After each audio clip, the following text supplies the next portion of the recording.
গাঁঠাইলে মহান স্বাধীনতার ঘোষক শহীদ রাষ্ট্রপতি জিয়াউর রহমানের ৮৯তম জন্মবার্ষিকী উদযাপন। গৌরাঙ্গ বিশ্বাসের প্রতিবেদনে দেখুন বিস্তারিত।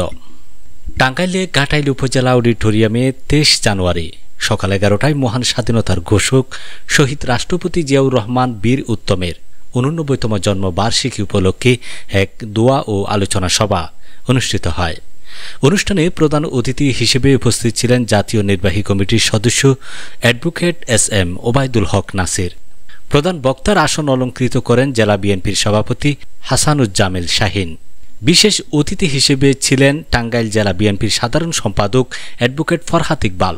আরও উপস্থিত ছিলেন গাঁঠাইল পৌর বিএনপির সভাপতি বীর মুক্তিযোদ্ধা আব্দুল বাসেত করিম ও গাঁঠাইল উপজেলা বিএনপির সভাপতি সিরাজুল হক সানা।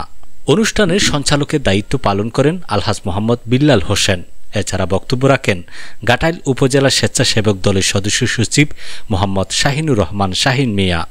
প্রধান অতিথি তার বক্তব্যে আওয়ামী লীগের বর্তমান অবস্থার সমালোচনা করে বলেন, এক ফোঁটা গোছনা যেমন এক মন দুধ নষ্ট করে দেয়, তেমনি আওয়ামী লীগের অশুভ রাজনীতি তাদের ধ্বংসের পথে ঠেলে দিয়েছে।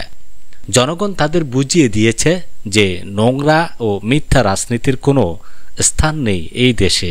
তিনি তৃণমূলের নেতাকর্মীদের সজাগ থেকে ন্যায় ও আদর্শের পথে থাকার আহ্বান জানান।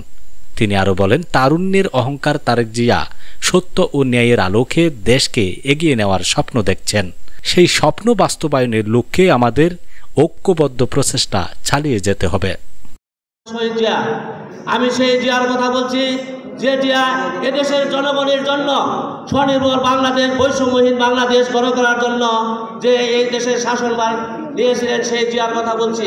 সুতরাং আপনারা যারা গর্ব করে বলেন যে আজকে ওই শেখ মুজিবুর রহমান বাংলাদেশ স্বাধীন করেছে, এটা সম্পূর্ণ ভুল। হারাইলে ৪.৫ লক্ষ জনতার নয়নের মণি, সাবেক ছাত্রনেতা, কেন্দ্রীয় ছাত্র দলের, আমাদের জাতীয়তাবাদী দল বিএনপি কেন্দ্রীয় নির্বাহী কমিটির অন্যতম সদস্য এবং লক্ষ লক্ষ মানুষের জানাজার উপস্থিতিতে সে ছেলে বাংলা নগর মালিক এভিনিউতে তার দাফন কাপড় হয়েছে, জানাতে হয়েছে। পরবর্তীতে যে সংস্কারের দায়িত্ব আছে, তারা বলতেছে একটি কথা যে ভোটের ভিত্তিতে 1% ভোট পায়। ইনশাআল্লাহ আপনাদের মধ্যে বিশ্বাস আছে, আপনারা পারবেন তো ইনশাআল্লাহ।